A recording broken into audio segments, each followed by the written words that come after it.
Bonjour et merci de nous retrouver pour la foi prise au mot, votre rendez-vous de réflexion chrétienne. Joyeuse Pâques, et pour fêter Pâques avec vous, je vous propose de redécouvrir ensemble ce qui se trouve au cœur de la célébration, la résurrection. Je crois à la résurrection de la chair.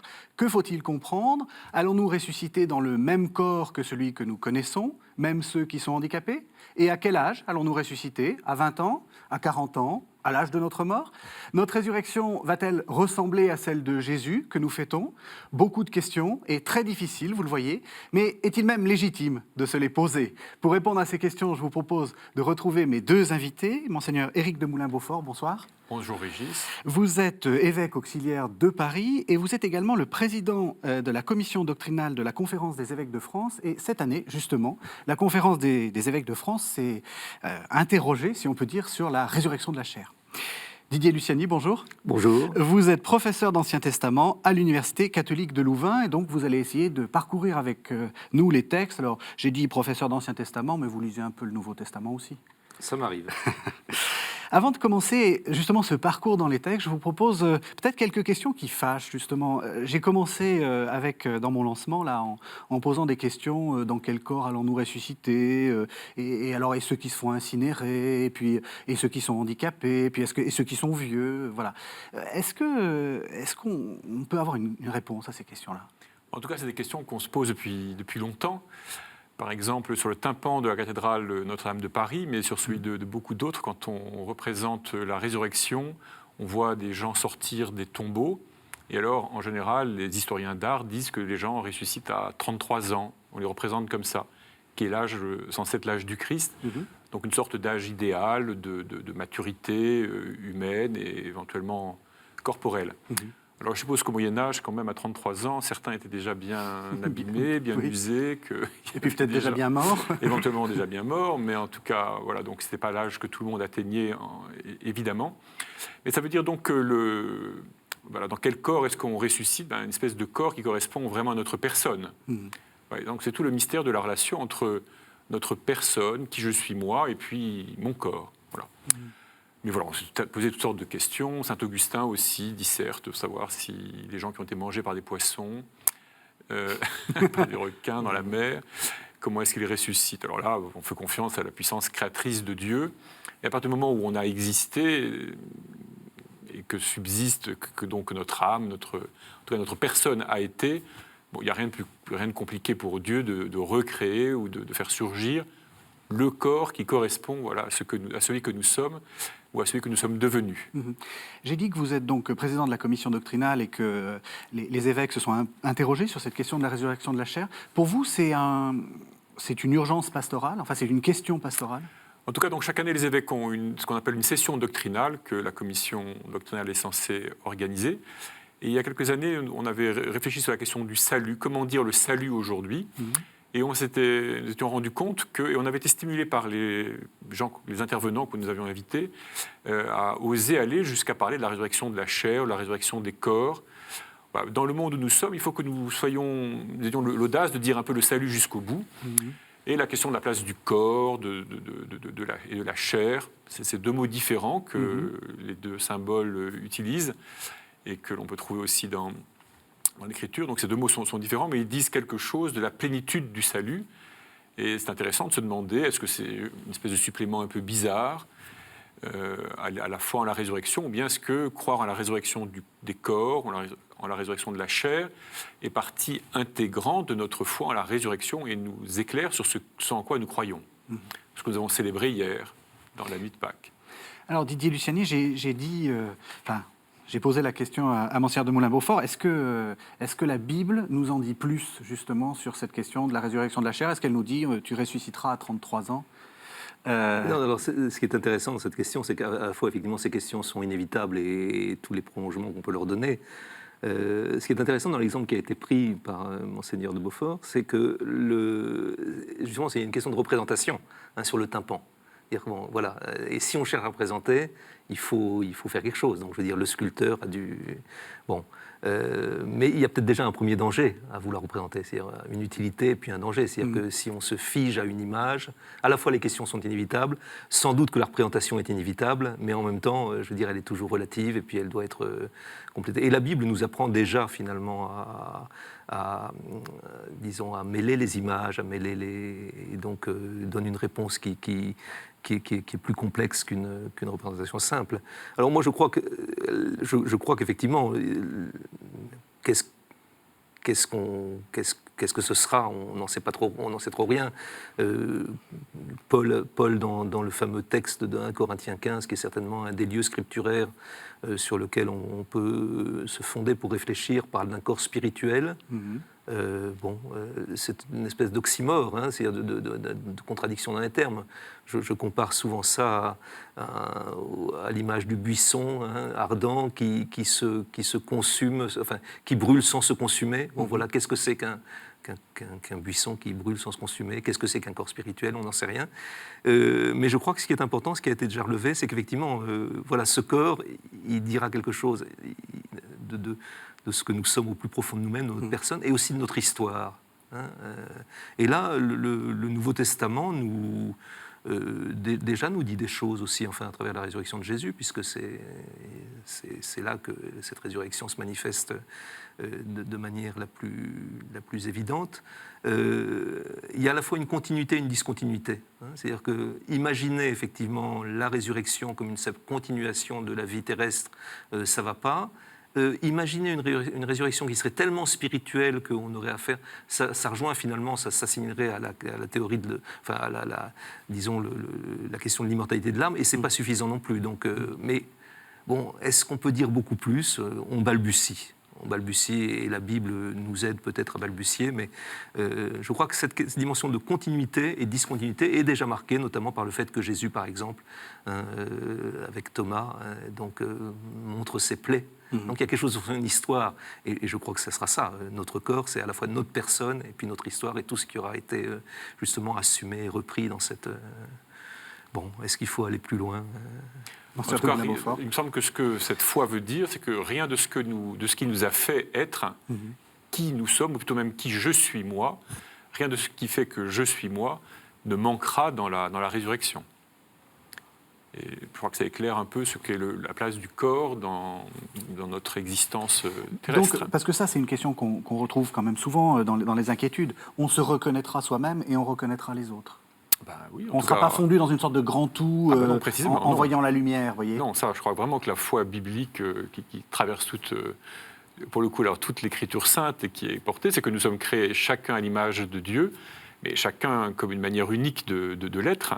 Et que, alors, c'est cette unicité, c'est la communion de tous qui reflètera, qui chantera la gloire de Dieu. Donc on ne va pas être fondu dans une espèce de grand ensemble, oui. Mais chacun sera qui il est précisément. C'est ça qui intéresse Dieu, si on veut. Ça. Donc non seulement on se reconnaîtra, mais on se découvrira aussi. Voilà, exactement. Dans quel sens? Dans le sens où il y a des tas d'aspects, même par rapport à nous-mêmes et par rapport à autrui, des tas d'aspects qui nous échappent. Hein, et qui justement viendront à la lumière, des tas d'actes posés dans le secret, d'actes d'amour, etc., et qui seront manifestés. Hein. C'est l'épître de Jean. Hein. Nous serons semblables à lui parce que nous le verrons tel qu'il est. Hein. Oui. Donc c'est pas seulement se reconnaître, c'est aussi se découvrir finalement, et découvrir le poids de notre vie et des vies de ceux qui nous entourent dans une communion des saints. Il y a certainement un aspect effectivement collectif, hein, qui est assez important et qui est aussi bien honoré par les textes bibliques. Hein. Donc ne pas voir seulement cette résurrection comme quelque chose, un acte individuel. Alors, ce que je vous propose de faire, c'est qu'on parte un peu dans la Bible, hein, pour justement avoir une sorte de parcours qui nous permette de voir un peu ce qu'en dit la Bible. Alors, peut-être, première question, Didier Luciani, est-ce que j'ai bien fait de vous inviter? Vous avez dit, tout commence par Jésus. Enfin, vous avez dit, c'est surtout dans le Nouveau Testament qu'on parle de résurrection. J'ai bien fait de vous inviter en tant que vétéro-testamentaire? Vous avez certainement mal fait, mais vous le découvrirez après. Alors, c'est ça qui est étonnant dans la Bible, c'est qu'effectivement, cette question de la résurrection, c'est une position qui est tenu par la majorité des exégètes, et c'est rare que les exégètes soient d'accord, donc il faut d'autant plus prendre en compte cet accord. Mais c'est de dire que cette idée de la résurrection des corps, c'est une idée qui vient tardivement. Et qui vient tardivement, notamment à l'occasion de la crise maccabéenne, avec la question de la mort des martyrs. Donc les Maccabées, c'est dans les années 170 avant Jésus-Christ à peu près. Au IIe siècle avant Donc Jésus-Christ. c'est assez, effectivement, c'est plutôt récent. Donc c'est récent, récent. Alors, ça ne veut pas dire qu'il n'y a rien eu avant, mais les textes qui en parlent avant, finalement, sont des pierres qui sont posées. Mais avant d'arriver à une affirmation claire de la résurrection de la chair ou des morts, il faut attendre. Il y a 2 textes, disons, ou 3 textes, alors ça dépend un peu, mais il y a 2 textes qui sont clairs, disons, c'est Daniel 12 et puis 2 Maccabées 7. 2 Maccabées 7 qui fait partie d'ailleurs des livres qu'on appelle deutérocanoniques, c'est-à-dire qui n'est pas un livre qui est hérité du canon juif, mais qui est un livre qui est rajouté. Donc, vous voyez, ça fait peu de textes, finalement. Alors, après, on peut essayer de rajouter quelques autres, comme Isaïe 26, mais c'est des textes qui sont déjà plus discutés. Mais, en même temps, ils ne tombent pas non plus du ciel. Et donc, alors, la question, c'est de savoir pourquoi, effectivement, Israël arrive si tard à cette formulation, alors que les civilisations environnantes connaissent, enfin, des scénarios pour la vie au-delà, etc. Donc, c'est une question qui se pose. Et on va y répondre après, mais je vous propose justement, parce que vous nous avez proposé, en préparant l'émission, vous m'avez proposé un texte, qui est justement un texte, là pour le coup, pas du tout récent, un texte plutôt ancien. C'est un texte qui est issu du 2e livre des rois, au chapitre 4. C'est la résurrection que le prophète Élisée fait à Shunem. Il advint un jour qu'Élisée passa à Shunem. Il y avait là une femme de condition qui le pressa de prendre un repas chez elle. Depuis lors, chaque fois qu'il passait, il s'y rendait pour prendre un repas. La femme dit à son mari : « Je sais que cet homme qui vient toujours chez nous est un saint homme de Dieu. Construisons donc sur la terrasse une petite chambre, nous y mettrons pour lui un lit, une table, un siège et une lampe. Quand il viendra chez nous, il pourra s'y retirer. » Un jour, Élisée vint chez eux. Il se retira dans la chambre haute et y coucha. Il dit à son serviteur Géasi : « Appelle cette Shunamite. » Il l'appela, et elle se tint devant le serviteur. Élisée dit à son serviteur : « Dis-lui, tu nous as témoigné toutes ces marques de respect, que faire pour toi ?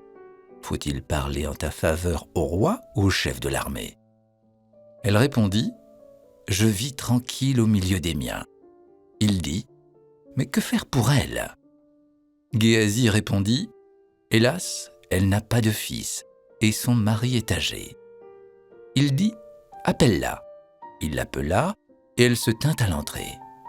Il dit : « À la même époque, l'an prochain, tu serreras un fils dans tes bras. » Elle dit : « Non, mon Seigneur, homme de Dieu, ne dis pas de mensonge à ta servante. » La femme conçut et enfanta un fils à la même époque, l'année suivante, comme Élisée le lui avait dit. L'enfant grandit. Un jour, il alla rejoindre son père auprès des moissonneurs. Il lui dit : « Ma tête, ma tête !» Le père dit à son serviteur : « Porte-le à sa mère. » Le serviteur l'emporta et le remit à sa mère. L'enfant resta jusqu'à midi sur les genoux de sa mère, puis il mourut. Alors, elle monta l'étendre sur le lit de l'homme de Dieu, l'enferma et sortit. Elle appela son mari et dit : « Envoie-moi, je t'en prie, un des serviteurs et une des ânesses. Je cours jusque chez l'homme de Dieu et je reviens. » Elle partit et se rendit auprès de l'homme de Dieu au mont Carmel. Dès que l'homme de Dieu l'aperçut de loin, il dit à son serviteur Géasi : « Voici notre Shunamite. Cours à sa rencontre et demande-lui : Comment vas-tu ? Ton mari va-t-il bien ? L'enfant va-t-il bien ? » Elle répondit : « Tout va bien. » Arrivée à la montagne près de l'homme de Dieu, elle lui saisit les pieds. Géasi s'approcha pour la repousser, mais l'homme de Dieu dit : « Laisse-la, car elle est dans l'amertume et le Seigneur me l'a cachée. Il ne m'a pas informé. » Elle dit : Est-ce moi qui ai demandé un fils à mon Seigneur? N'avais-je pas dit, ne me berce pas d'illusions? Élisée dit à Géasi, Saint terrain, prends mon bâton en main et va. Si tu rencontres quelqu'un, ne le salue pas, et si quelqu'un te salue, ne lui réponds pas. Tu mettras mon bâton sur le visage du garçon. Alors, la mère du garçon dit, par la vie du Seigneur et par ta propre vie, je ne te quitterai pas. Élisée se leva et la suivit. Géasi les avait précédés. Il avait mis le bâton sur le visage du garçon, mais il n'y avait eu ni voix ni signe de vie. Élisée entra, s'enferma avec l'enfant et pria le Seigneur. Puis, il se coucha sur l'enfant et mit sa bouche sur sa bouche, ses yeux sur ses yeux, ses mains sur ses mains. Il resta étendu sur lui. Le corps de l'enfant se réchauffa. Élisée descendit dans la maison, marchant de long en large, puis il remonta s'étendre sur l'enfant. Alors le garçon éternua 7 fois, et il ouvrit les yeux. Élisée appela Géasi et dit « Appelle cette Shunamite ». Il l'appela, elle se rendit près d'Élisée, qui lui dit « Emporte ton fils ». Elle vint tomber à ses pieds, se prosterna à terre, puis emporta son fils et sortit. Voilà, Laurent. C'est un texte splendide et j'avoue que j'ai pas su le couper. C'est pour ça que ça a été peut-être un peu long, mais Oui, c'est un texte un peu long. c'est mais- merveilleux. C'est un texte qui est Oui, très oui, très beau. c'est ça. Donc, on aurait pu bien sûr choisir d'autres textes, mais je trouve que ce texte est à la fois magnifique. Alors, d'une part, c'est un des rares récits de résurrection, entre guillemets. Oui, c'est-à-dire il va remourir. de réanimation. Voilà, Voilà. on est dans le même cas que Lazare pour le Nouveau Testament. C'est un jeune. C'est un jeune qui meurt. Donc là aussi, quelle est la différence entre une maladie, enfin, quelle est la limite entre la maladie et la mort? On n'a pas, dans l'Ancien Testament, dans la Bible et à l'époque, des critères finalement pour déclarer quel est le moment de la mort clinique, etc. Donc ici, on a affaire à un jeune qui vient de mourir, qui voilà, est réanimé par Élie, alors, parce que son souffle lui est rendu, donc toute l'imagerie qui est... Et alors, donc... voilà, ce texte est intéressant parce que c'est un des récits, avec un autre récit qui se trouve en 1 Roi 17, qui raconte une résurrection pour, non pas cette fois Élisée, mais pour Élie. Mais sinon, dans l'Ancien Testament, on n'a pas d'autres récits de réanimation. Mais alors, pourquoi j'ai choisi ce texte? Parce que justement, c'est un texte, si vous voulez, qui à la fois, en fait... ne cherche pas tellement à affirmer la résurrection des morts, si vous voulez, encore à ce niveau-là, mais plutôt la capacité qu'a le prophète et qu'a Dieu, à travers lui, de rendre la vie à un jeune qui vient de mourir, mais qui n'a pas été mis en tombe, donc qui n'est pas encore descendu au Sheol, etc. Mais en même temps, ce texte en lui-même, finalement, se situe à un espèce de carrefour et peut être mis en lien avec des tas d'autres textes. Et notamment, je ne sais pas si vous avez remarqué ce point-là, cette femme, elle est stérile. Oui. Enfin, elle est stérile, les parents, on ne dit pas directement qu'elle est stérile, mais elle n'a pas d'enfant. Oui. Il y a cette délicatesse de cette femme, mais que veux-tu? Et on lui dit, non, j'ai besoin de rien. Et puis finalement, on apprend qu'elle n'a pas d'enfant et que son mari est âgé. Immédiatement, pour un lecteur de l'Ancien Testament, ça rappelle Sarah et Abraham. Bien sûr. Donc, c'est l'enfant de la promesse. Voilà, façon. c'est l'enfant de la promesse. Oui. D'autant plus que, si vous voulez, le lien est d'autant plus facile à faire que à cette saison, l'an prochain, c'est une expression qu'on ne retrouve que là et en Genèse 18. Et la réaction de la femme, d'ailleurs, qui elle aussi, comment elle a connu Élie? En pratiquant l'hospitalité. Oui. Comme Abraham pratiquait l'hospitalité et reçoit 3 anges. Donc c'est vraiment il y a la beaucoup même... de liens. Voilà ça. Et alors, quand Élisée ici lui dit à cette saison au prochain tu viendras en fête, non mon Seigneur, ne trompe pas ta servante. La même réaction de doute finalement ou qu'à Sarah qui rit en elle-même. Bon, alors finalement elle a cet enfant et puis cet enfant lui est repris. Et là aussi on continue avec l'histoire avec Isaac. Donc Isaac, l'enfant difficile à avoir. Et finalement, alors dans d'autres circonstances, mais qu'Abraham doit offrir. Donc on a vraiment ici un lien très très fort entre cette histoire d'Isaac, qui est déjà, et qui sera une histoire qui sera, enfin, Isaac est une préfiguration du Christ, évidemment, donc, et dans le terme de résurrection. Alors, bien sûr, Isaac, mais vous voyez, donc ça veut dire qu'il y a une espèce de schéma, finalement. On prend ce texte, on pourrait dire, tiens, c'est un cas isolé de résurrection, mais quand on le met en lien avec d'autres, eh bien, on se rend compte que cette logique de résurrection, disons, ou de Dieu qui est capable de vaincre, etc., elle se trouve d'une manière beaucoup plus large que ce que, disons, une exégèse formelle, etc., peut dire par rapport à l'émergence de cette idée. Voilà. Ce qui est impressionnant dans ce texte, je trouve, est très, très émouvant, c'est qu'en fait, la grande question qui est posée, c'est la cohérence de Dieu, finalement. Oui. Puisqu'il a donné un enfant à cette femme, pourquoi est-ce qu'il le lui retire? Alors, c'est la même question, finalement, sous-jacente de manière encore plus dramatique, disons, avec Isaac. Mais en fait, c'est une question qui sous-tend il me semble, toute la Bible, de l'Ancien au Nouveau Testament. Si Dieu nous crée, ça ne peut pas être pour la mort. Ou alors, pourquoi est-ce que ce serait pour la mort? Alors, à travers la mort d'un enfant jeune, de quelque façon qu'on la comprenne, et puis cette réanimation, eh bien, c'est quand même cette question-là qui est posée. Ce que je trouve aussi très émouvant, c'est la relation entre Élisée et la femme, pleine de délicatesse, et la façon dont la femme va saisir les pieds d'Élisée, qui rappelle d'ailleurs le geste de Marie-Madeleine, qui veut saisir les pieds de Jésus, ou les femmes, le jour de la résurrection, qui veulent prendre les pieds de Jésus aussi.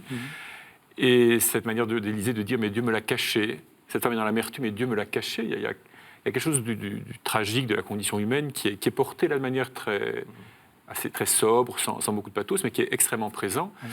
Et il y a des liens très charnels, très humains, des contacts entre cette femme qui a été reçue dans la famille qui a reçu Élisée dans sa maison, et Élisée qui est en quelque sorte en dette d'hospitalité à son égard et qui veut l'honorer. Et puis enfin, je trouve que ça renvoie beaucoup à Jésus avec le fils de la veuve de Naïm, et ça nous aide à comprendre quelque chose de ce qui peut habiter Jésus quand il voit une veuve qui accompagne son enfant, alors là pour le coup vers le tombeau, même si c'est avant qu'il ne soit dans le tombeau. Et ça donne beaucoup de consistance à la rencontre de Jésus et de cette veuve. C'est un point d'autant plus marquant que, alors pour ceux qui connaissent la terre d'Israël, Shunem est situé à 2-3 km de Naïm. Et donc ça veut dire que quand l'événement de Naïm se passe donc en Luc 7, les auditeurs ou les spectateurs de ce qui se passe ne peuvent pas ne pas penser à l'histoire de Shunem, qui est le village d'à côté. Donc, à vol d'oiseau, on est à 2 kilomètres. Et donc, il y a un lien automatique qui se fait et qui montre bien qu'effectivement, là, Jésus reprend et vient accomplir quelque chose qui était déjà Et qu'est-ce que veut nous signifier l'auteur du texte? Il veut nous dire que Dieu est celui qui donne la vie et la reprend, et en même temps est capable de la rendre, enfin... Alors, je crois, si vous voulez, justement, en tenant compte de cette question de la limite entre la maladie et la mort, etc., ici, on a plus affaire à une réanimation. Oui.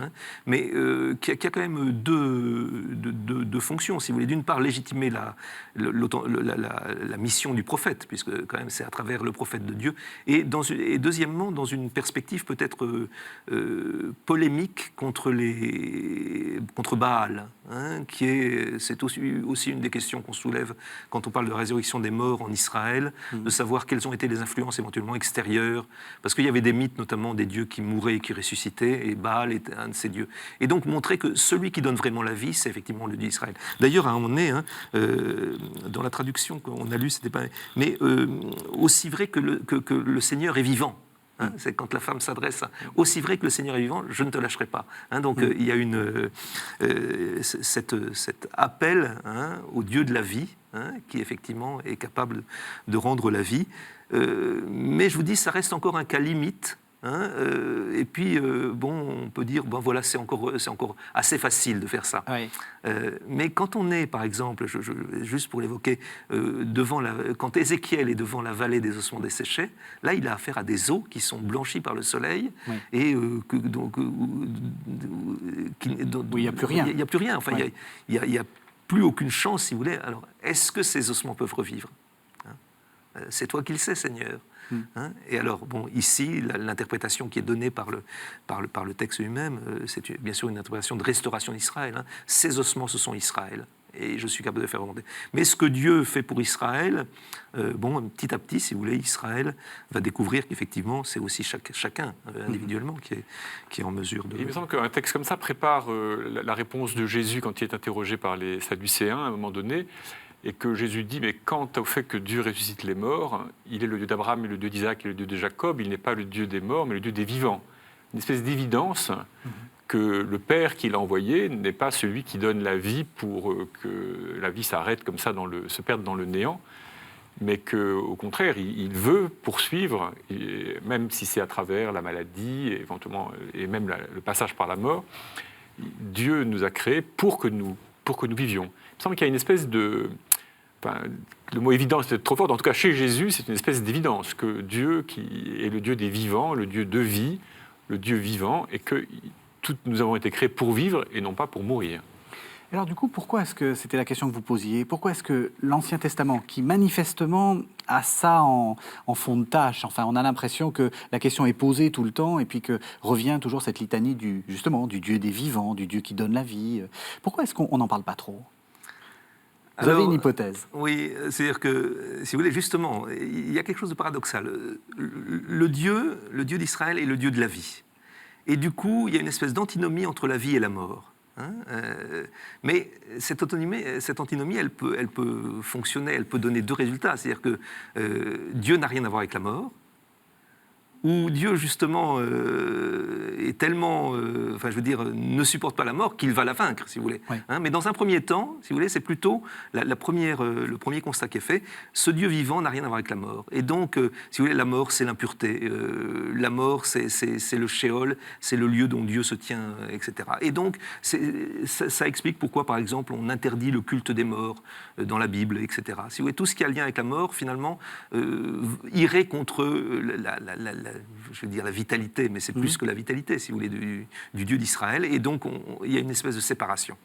Mais on voit bien comment, justement, la réflexion avançant, on affronte cette antinomie de manière plus radicale, en disant, mais justement, voilà, comment est-ce que le dernier ennemi, c'est la mort, que Dieu va vaincre, et donc c'est ce qui est manifesté notamment dans le Nouveau Testament. Est-ce qu'on ne peut pas dire que s'opère par là, à travers toute l'histoire d'Israël, une immense purification de l'imagination ?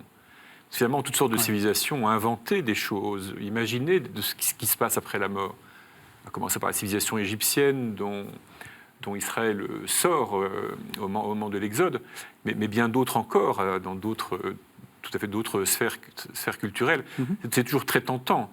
Même dans nos folklores occidentaux, on trouve encore des traces d'imagination autour de ce que deviennent les morts, ce qu'ils font, ce qu'ils pourraient être, etc.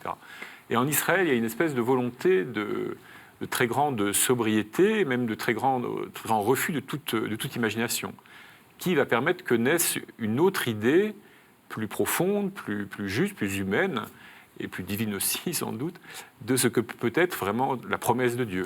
C'est important ce que vous dites, et j'ai une question peut-être un peu pastorale. Est-ce que c'est pour ça que l'Église se méfie de toutes ces manifestations de culture populaire comme Halloween, les zombies, les choses comme ça, justement pour purifier aussi notre imaginaire sur la mort? Parce que c'est vrai que souvent, on a reproché à l'Église de... Halloween est l'exemple même d'une survivance qui est restée dans des pays tout à fait chrétiens, mais qui est restée à titre un peu comme ça, un peu folklorique, mais qui nous montre bien qu'on n'est jamais très loin de toute une imagination, alors qu'on a sans doute d'autres choses et meilleures à faire.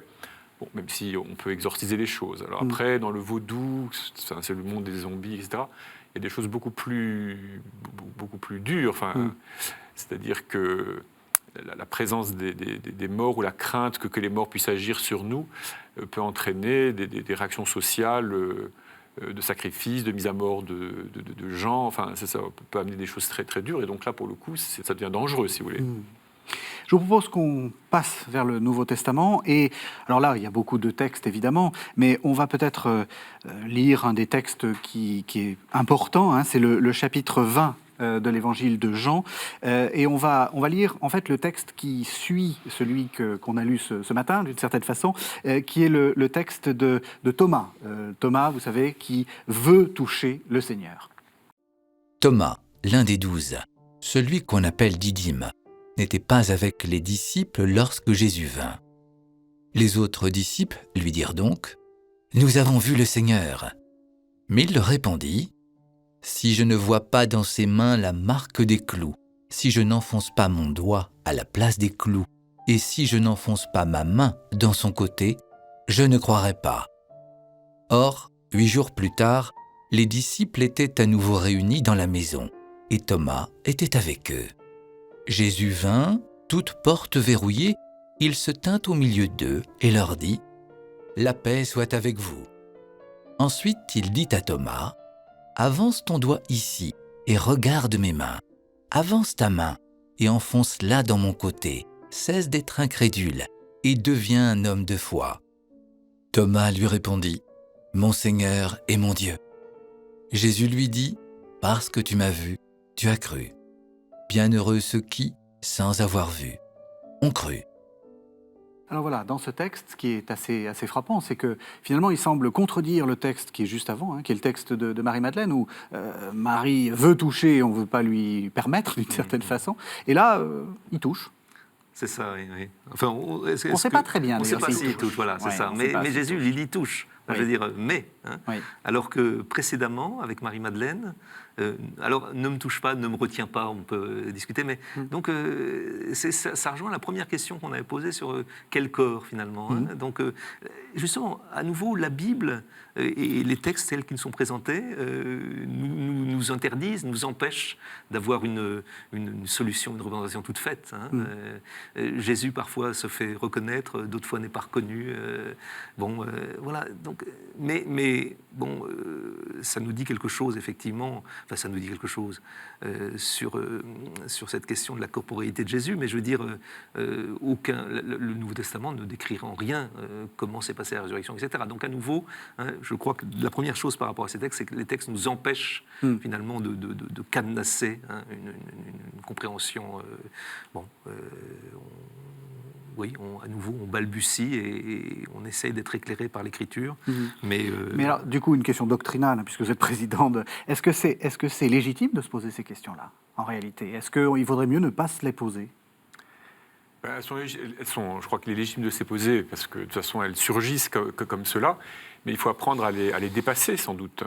D'abord, pour ce qui nous concerne, ou dans un acte de confiance en Jésus, finalement, c'est ça qu'il réclame, que s'il lui est vainqueur de la mort, il réclame que nous soyons confiants qu'il nous rendra nous aussi vainqueurs de la mort, même si nous ne pouvons pas savoir comment, et qu'il nous faut consentir à ce passage dans la mort. De ce point de vue-là, un texte essentiel, c'est un peu plus tôt, quand Jésus, parlant avec Marthe, lui dit « Moi, je suis la résurrection et la vie ».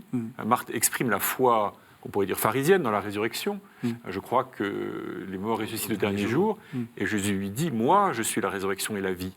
Il ne dit pas seulement « Moi, je suis le ressuscité » ou « Moi, je vais ressusciter ». « Moi, je suis la résurrection ». Et c'est tout l'enjeu, je crois, de la foi chrétienne, c'est de croire que c'est par Jésus, en Jésus, que nous ressuscitons. La résurrection n'est pas une sorte de mécanique, comme le printemps succède à l'hiver, comme je ne sais pas par quel don divin, fatalement, voilà, c'est pas une fatalité, c'est fondamentalement le don de celui qui s'est engagé dans notre humanité jusqu'à connaître la mort, mais pour nous faire participer à sa résurrection. Donc ça nous oblige à dépasser, effectivement, à sortir de toute imagination. Mais les questions que nous posons, c'est un peu comme la femme, comme la Sunamite. Après tout, on lui a donné un enfant, c'est une réaction normale, on lui a donné un enfant, mais pourquoi est-ce qu'on me l'enlève ? Il ne fallait pas me le donner à ce moment-là. Donc Dieu assume ces interrogations-là aussi. Mais il ne faut pas qu'elles occultent finalement le plan du salut que Dieu manifeste à travers Jésus-Christ. Du coup, qu'est-ce qu'il faut dire ? Il faut dire, alors c'est une phrase du livre de Job qui me vient. Je sais que mon Rédempteur est vivant. Et que de mes yeux, je verrai Dieu. Et que de mes yeux, je verrai Dieu. De mes yeux de chair, on l'a traduit. Je verrai Dieu, mon Rédempteur. C'est ça le. On ne peut pas aller plus loin. Non, mais enfin, il faut déjà dire tout ça. Ça veut dire tout ce qui fait, encore une fois, tout ce qui fait que je suis, qui je suis. Et nous savons bien, dans notre expérience de chaque jour, c'est que nous ne sommes pas un esprit dans un corps, nous sommes un esprit et un corps. Et il y a une interaction entre les deux. Quelquefois, mon corps traduit qui je suis. Quelquefois, il me trahit, parce qu'il me rend opaque. Je crois exprimer, mettons, de l'affection, et en fait, ça va être mal reçu par l'autre, par exemple. Ou à l'inverse, vous voyez, je peux dissimuler des mauvais sentiments sous une apparence ou un geste apparemment accueillant et souriant. Enfin, vous voyez, il y a tout un jeu. Mais c'est fait pour aller vers l'unité la plus grande. Moi, personnellement, c'est comme ça que je comprends un peu ces apparitions de Jésus, cette manière d'être reconnu, pas reconnu. C'est-à-dire que Jésus n'est plus soumis au regard de l'autre. Voilà, quand je suis dans le métro, tout le monde me regarde, tout le monde peut avoir le jugement qu'il veut sur moi.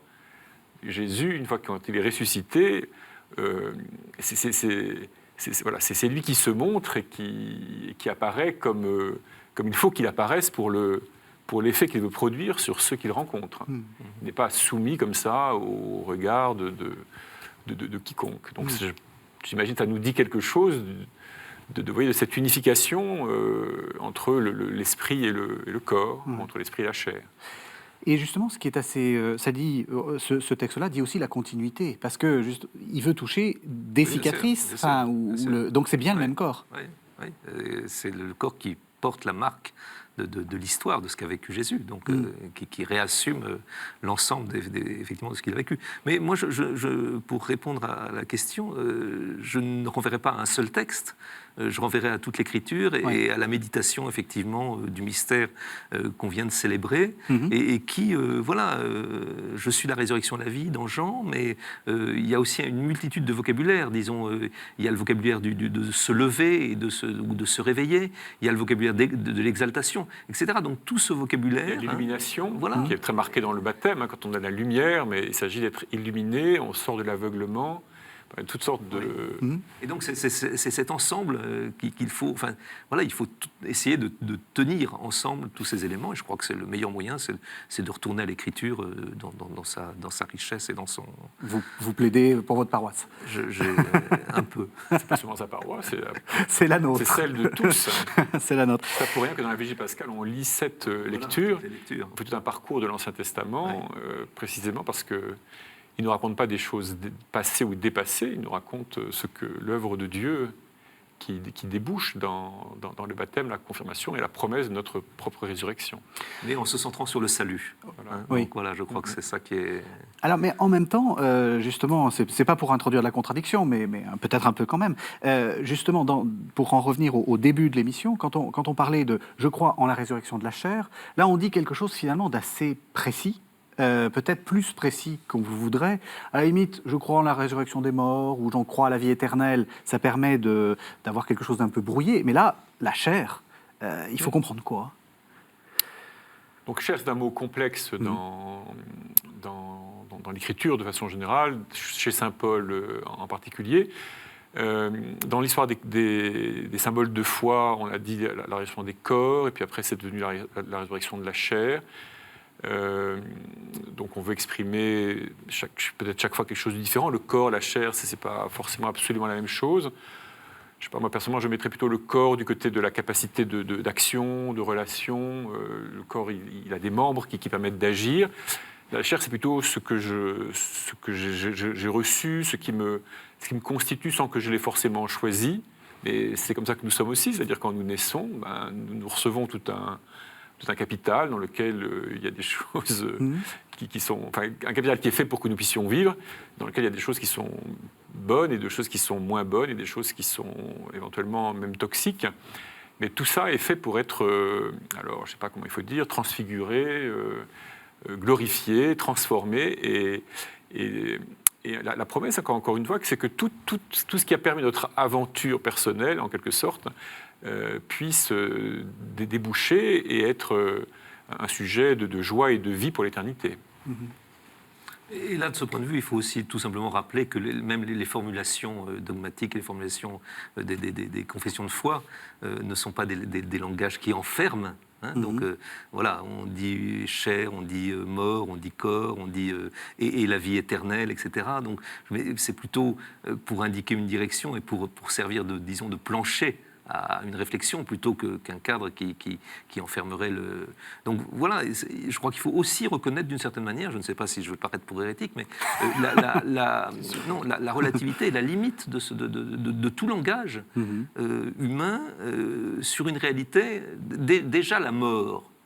Finalement, personne n'est revenu pour nous dire ce qu'il en était. Alors, a fortiori, voilà, dans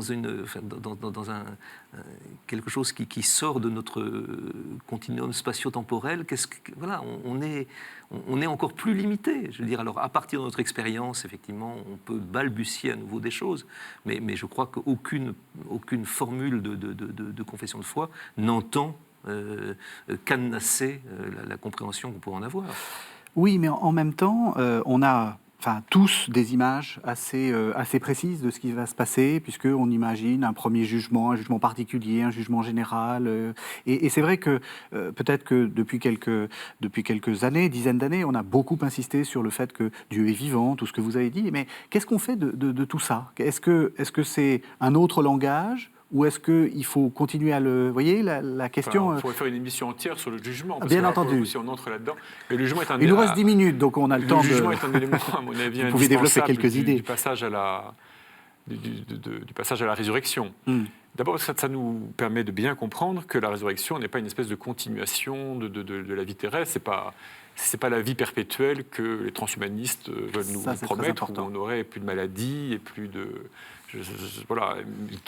Ce qui n'empêchera pas qu'il y ait des guerres et des occasions de conflit entre les hommes. On ne sait pas par quel miracle on supprimerait tout ça. Donc c'est vraiment le passage à autre chose. Et c'est pourquoi il faut bien qu'il y ait une fin de l'histoire personnelle, de l'histoire collective, et un jugement, c'est-à-dire qu'apparaîtra, comme le disait Didier Luciani en commençant, c'est-à-dire nous allons découvrir ce que nous avons vraiment vécu. Parce que finalement, quand j'agis, je ne sais jamais ce que je fais vraiment.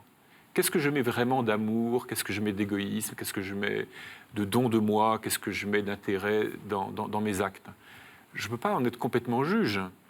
Donc, heureusement, nous espérons que quelqu'un fera la lumière. Et je découvrirai que j'ai fait plus de mal, sans doute, que j'ai été plus complice du mal que je ne le pensais, mais peut-être aussi, quand même, que j'ai fait plus de gestes d'amour, ou que quelques gestes d'amour ont eu plus de poids que tout ce que je peux imaginer. Dans certaines littératures, chez Dostoïevski, etc., on sait évoquer, ou chez Bernanos, on sait évoquer ça, vous voyez, cette impossibilité pour nous de savoir ce que vaut vraiment ce que nous avons engagé. Et heureusement que ce qui mesure la vérité d'une vie humaine, ce n'est pas simplement la longueur de notre notice dans les dictionnaires ou le nombre ou la fortune que nous avons pu transmettre à nos enfants. Vous voyez, heureusement qu'il y a d'autres, qu'il y aura un autre critère, il faut bien qu'il vienne d'ailleurs. Donc précisément, c'est pour ça d'ailleurs que le corps est un corps spirituel, le corps de la résurrection, ou une chair transfigurée. Parce que ça, comme nous l'avons dit en commençant, ça sera le corps ou la chair, si vous voulez, qui fera apparaître qui je suis, qui je suis vraiment devenu. Et ça passera par un pardon nécessairement à recevoir, de Dieu, de tous, mais un pardon qui ne sera pas une humiliation, mais vous voyez, que nous pourrons vivre comme une joie et comme une glorification, en fait, de nos blessures. Vous avez un texte. Non, alors, mais donc voilà, il y a des catégories qui sont utiles, mais il y a toujours le danger, effectivement, de les inscrire, par exemple. Donc, comment ça va se passer, dans quelle étape, etc. Mais vous comprenez que ce soit des questions que bien sûr, les téléspectateurs se posent. À nouveau, moi, le recours à l'écriture fait que, voilà, en regardant les choses sous différents aspects, voilà, en croisant, en mixtant, je veux dire, on évite. Le problème, si vous voulez, des images, c'est bien sûr qu'on se fait tous des images. Le problème, c'est de se fixer sur une. C'est ça l'idolâtrie, si vous voulez. Et donc, l'écriture nous aide, non pas à ne pas avoir d'image et à faire le vide comme dans une spiritualité orientale, mais justement à croiser tellement d'images que ça prend du relief. Mais pour complexifier encore un peu l'affaire, si vous voulez, je trouve, il y a dans Saint Paul, en 2 Corinthiens, une phrase qui montre que même cette question de la résurrection, c'est déjà en cours. C'est-à-dire que, d'une certaine manière, si vous voulez, d'ailleurs, je crois que c'est une des questions que les Corinthiens se posent, est-ce que la résurrection n'est pas déjà... Vous voyez, Oui. donc on attend ça pour après, mais en fait, le dynamisme de la résurrection, chez Paul, quand il dit, au contraire, même si notre homme extérieur s'en va en ruine, notre homme intérieur se renouvelle de jour en jour. C'est-à-dire que, si vous voulez, c'est l'expérience sans doute d'un Paul peut-être un peu vieux, qui se rend compte qu'il perd ses capacités, que par exemple, un Teilhard de Chardin a bien décrit dans le milieu divin, dans une prière magnifique, où il dit, voilà, quand mes capacités s'en iront, etc. Dieu travaille déjà. Vous voyez, donc que cette force de résurrection qui nous est acquise par le Christ, finalement, est déjà à l'œuvre en nous. Donc, c'est pas seulement la résurrection qui va venir, c'est aussi la résurrection qui travaille déjà maintenant. C'est ce que nous vivons dans le baptême, et c'est ce que nous sommes censés avoir vécu. Pour les vieux chrétiens, enfin les chrétiens de plus longue date, c'est ce qu'on a vécu dans le carême, normalement. Et de découvrir qu'on peut se débarrasser, vous voyez, de la vieille peau, parce que dans le baptême, nous est donné une participation à la résurrection du Christ. C'est elle qui nous transforme progressivement. Et la foi, l'espérance et la charité sont précisément des actes qui viennent qui nous font déjà vivre de la résurrection. Il nous reste 5 minutes et j'ai envie de vous poser à l'un à l'autre une question assez, peut-être un peu naïve. Et je reviens avec cette phrase de Job. Je sais que mon Rédempteur est vivant. En quoi c'est aussi important de savoir ça ? En quoi c'est aussi important de le mettre dans le credo ?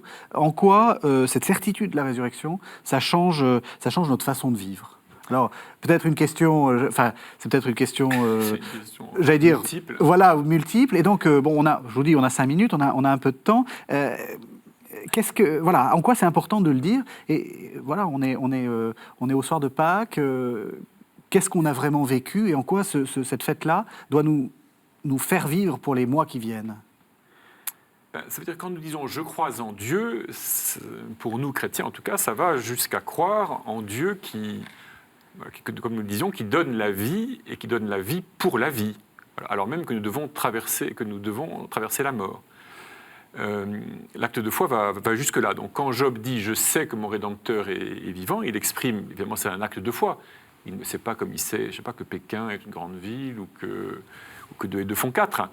Mais il exprime vraiment une foi sur laquelle il va bâtir sa vie. On le voit bien d'ailleurs dans la réaction de Job dans la détresse. Donc ça nous éclaire aussi sur le fait que si nous croyons vraiment à la résurrection des corps et de la chair, eh bien ça doit ou ça devrait transformer notre comportement de sorte que nous vivions déjà de la résurrection, aussi bien dans la relativisation, disons, notre manière de réagir à toutes sortes d'événements qui nous arrivent, que notre manière aussi de regarder les autres. Parce que tous les autres sont des frères et des sœurs en puissance, dont je dois espérer de recevoir comme des gens que je pourrais aimer pour l'éternité.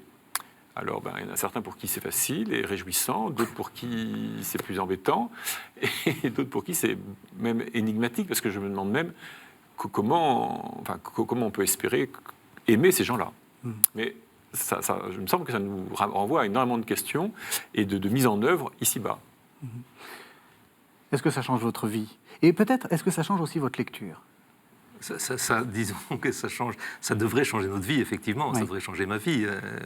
On ne vit pas, on vit rarement à la hauteur, si vous voulez, de la signification du mystère, mais bien sûr que c'est différent de vivre avec le terme de la mort ou de vivre en préparant sa résurrection. Ça donne une autre...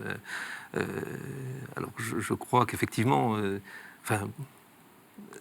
à nouveau, dans l'Ancien Testament, pendant tout un temps, effectivement, la vie pleine, c'était la vie comblée de biens, dans une perspective plutôt collective. Et donc, mais comme on a dit tout à l'heure, finalement, quand des tuiles nous arrivent comme la perte d'un enfant, pour la Shunammite, eh bien, cette femme qui devait être riche, puisqu'elle était capable de construire, etc., elle se rend compte qu'effectivement, tous ces biens, c'est pas suffisant. Je crois que ça répond d'abord à une question, finalement, qui est au cœur de l'homme, qui est à cœur de tout homme et qui justement caractérise peut-être le mieux ce qui est la spécificité de l'humain. C'est-à-dire qu'il y a un désir d'au-delà, de vie au-delà de la vie terrestre, qui se manifeste ne serait-ce que par la manière dont l'homme a toujours fait les sépultures, etc. Donc je crois qu'il y a un désir tout simplement qui est commun à tous, de voir que notre vie ne s'achève pas et qu'il y ait une espèce finalement de récapitulation et d'épanouissement, mais aussi finalement de réparation de tout ce qui n'a pas été, d'une vie tout simplement bienheureuse en Dieu, et donc vivre dans cette perspective, bien sûr que c'est autre chose que de vivre avec la perspective uniquement de la mort. Je voudrais juste ajouter peut-être un point là-dessus, et que les deux textes que nous avons lus encouragent, c'est-à-dire il ne s'agit pas de chercher à ressusciter parce que j'aurai le souci de moi. Ce que nous montrent ces textes, c'est ce qui compte, c'est que les relations que nous avons vécues ne mentent pas. Voilà.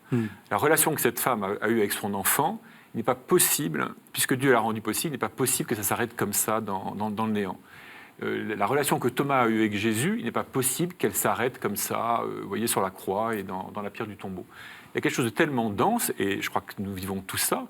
Si nous espérons et si nous attendons la résurrection, ce n'est pas simplement parce que j'aurais l'idée égoïste, égotiste de ma petite survie à moi, pourquoi est-ce que je serais spécialement intéressant, et parce que notre foi chrétienne, c'est que les relations qui ont été possibles, elles ne mentent pas.